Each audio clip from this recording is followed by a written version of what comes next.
Hi everyone, we are going to be getting into Chapter 8, which has to do with radical functions. Just to do a little bit of intro of what radical functions look like, we're going to just go through two examples in this video. It's going to be quite quick.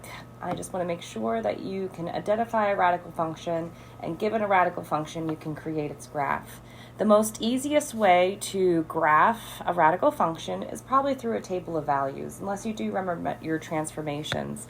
If we do remember our transformations, that -3 on the inside is going to shift our parent graph.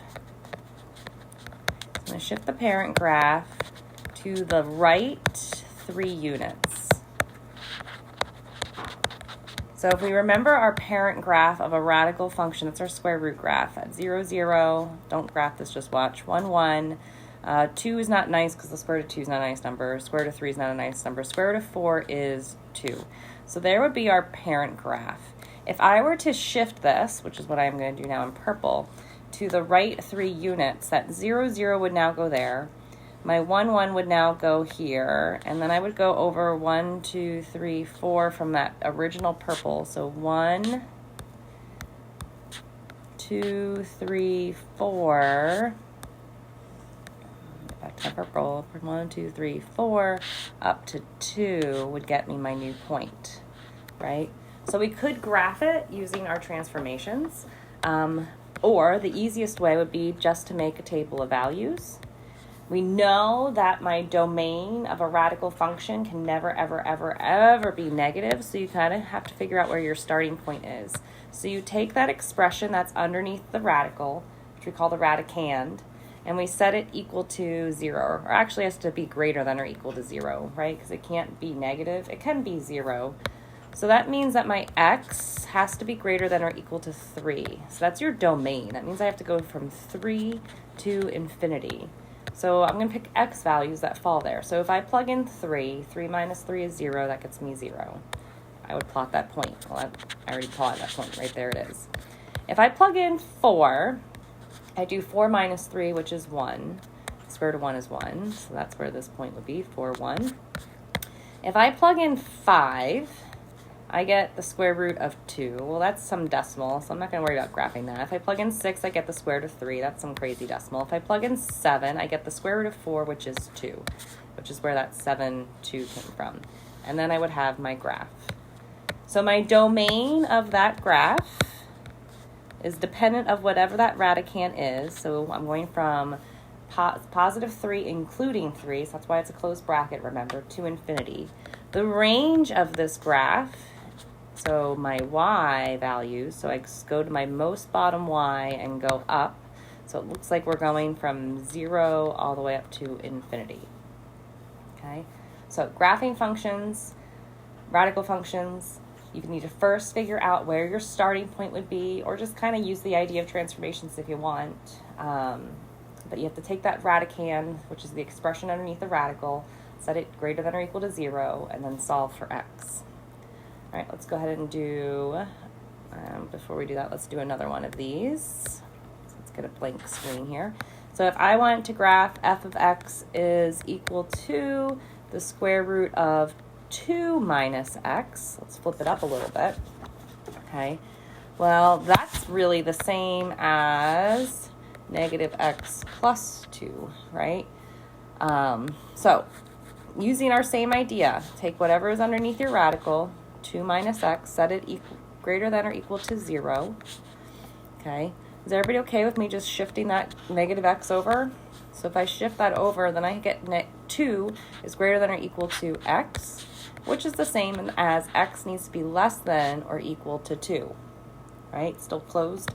So that's going to determine where I'm going to start on my x-axis. So I need to go 2 and smaller. So I'm going to start at 2. When I plug in 2, I get 0. The square root of 0 is 0. Now I'm going to go smaller than 2. So I'm going to go 1. 2 minus 1 is 1. The square root of 1 is 1. Then I'm going to go smaller than 1, so 0. 2 minus 0 is 2. Square root of 2 is just the square root of 2. That's not so nice. If I go to negative 1, I'm going to get the square root of 3. That's not so nice. If I go to negative 2, I get the square root of 4, which is 2. So I'm going to graph this ordered pair, this ordered pair, and this ordered pair when I go to graph it. So I'm going to go ahead and graph. So we get 2, 0. I got 1, 1. And negative 2, positive 2 puts me right here. What would be my domain? My domain is, so we're going from negative infinity, right? Because that's my furthest left. Remember, domains, you start on the left. Oops. You start on the left and keep going until your stopping point. So I'm going from negative infinity to my stopping point on my x, which is 2, inclusive. My range is still bottom up. My lowest point is 0, and I'm going up to infinity. And I should have put a close bracket on my 0, 0 to infinity. Okay, so there would be your square root graphs. Okay, so now we're going to look at cube root graphs.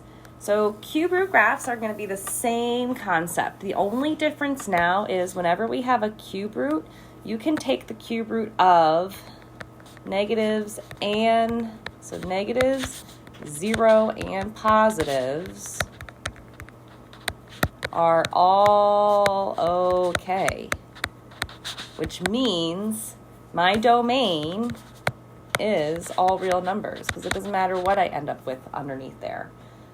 Because we can take the cube of, when we take the cube of negative numbers, I do get a negative result. So I can have a negative underneath there. So what I'm going to do is just make another table of values. Simple as that. X, Y.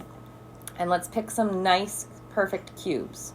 So I'm going to start with the 0 in the middle. If I plug in 0, I get 0. Cube root is 0, 0, 0 plus 2 is 2. I'm going to go in the negative direction. When I do negative 1, the cube root of negative 1 is negative 1. Negative 1 plus 2 is 1. My next perfect cube would not be negative 2. It wouldn't be negative 3. It wouldn't be negative, because 1 to the third is 1. 2 to the third is 8. So negative 8. The cube root of negative 8 is negative 2. Negative 2 plus 2 is 0. Now I'm going to go in the positive direction. I'm going to go with positive 1. Cube root of 1 is 1. 1 plus 2 is 3. And then I'm going to do positive 8. Cube root of positive 8 is positive 2 plus 2 is 4. So now I'm going to graph this. So negative 8, 1, 2, 3, 4, 5, 6, 7, 8, 0.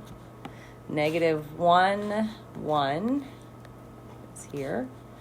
0, 2, 1, 3, 2, 3, 4, 5, 6, 7, 8, 4 is out here. So we've got something that looks like this as our graph. So my domain is all real numbers, just like we said before. And my range is also going to be all real numbers, because there's no stopping or ending point in our up or down movement. Okay, so radical functions, let's do one more of these. Let's add something underneath. So if we do something like f of x is equal to the cube root of x plus 2 minus 1. So again, we can do all real numbers, so it doesn't matter what we're going to do with. But now let's pick better numbers. If I were to plug in 0, I'm left with cube root of 2 minus 1. Well, that's not so nice, because I can't do the cube root of 2. If I do 1, I'm left with the cube root of 3 minus 1. Well, that doesn't work out so well. If I do 2, I'm left with the cube root of 4 minus 1. That doesn't work out. 3, the cube root of 5. Nope. So what's going to get me a nice number, I guess, is what I'm asking. So remember, our perfect cubes are 0, 1, and 8. So let me erase all this. So what number would get me 0 underneath my radical? What would get me 0? How would I get that equal to 0? Well, negative 2, wouldn't it? So negative 2 is a good choice. I'm going to write it down here. Give myself some space above. So if I plug in negative 2, I'm going to get 0. 0 minus 1 is negative 1. Our next perfect cube is 1. Well, what does my x need to be a positive 1? Well, negative 1. Negative 1 plus 2 is 1. Cube root of 1 is 1. 1 minus 1 is 0. And then my next perfect cube is 8. So what does my x need to be to get to 8? 6. Cube root of 8 is 2. Minus 1 is 1. All right, now let's go in the negative direction. So we already took care of our 0. How do I get to a negative 1? Oops. What do I need to make that x to make me have a negative 1? Well, negative 3 plus 2 is negative 1. The cube root of negative 1 is negative 1. Negative 1 minus 1 is negative 2. And then my last would be negative 8. So what does my x need to be to get negative 8? Well, that would have to be, what, negative 10 would get me negative 8. Negative 10 plus 2. So negative 8 cube rooted is negative 2. Minus 1 is negative 3. So there are ordered pairs that we can then plot. So what do we got going? We got negative 10. 1, 2, 3, 4, 5, 6, 7, 8, 9, 10. Negative 3. Negative 3, negative 2. Negative 3, negative 2.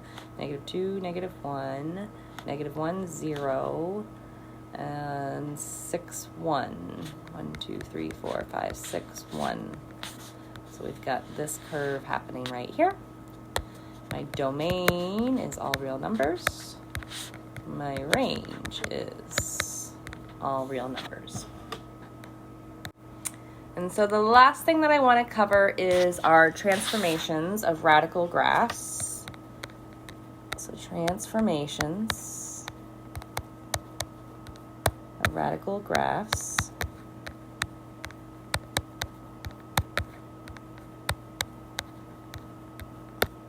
All right, so things that can happen.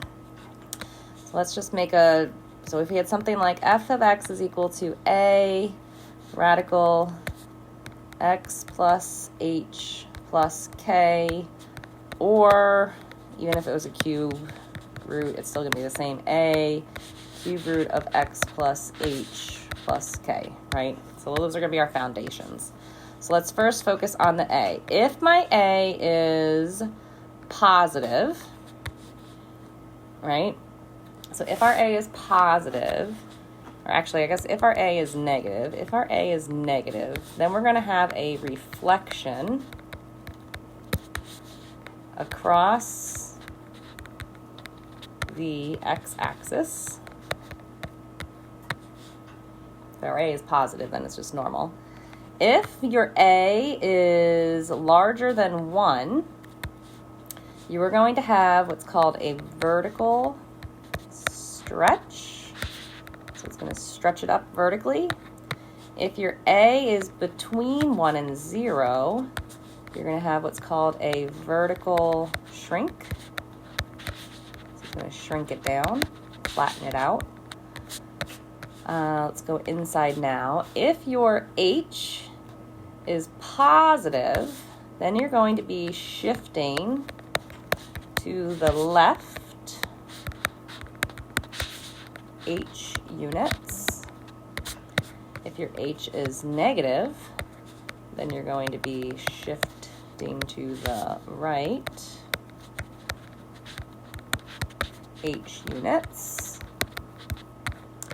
And then our fourth one is our k. If your k is positive, then you're going to go up k units. And if your k is negative, then you're going down k units. All from the parent graph. So those are all your different transformations that you would have based off of radical graphs.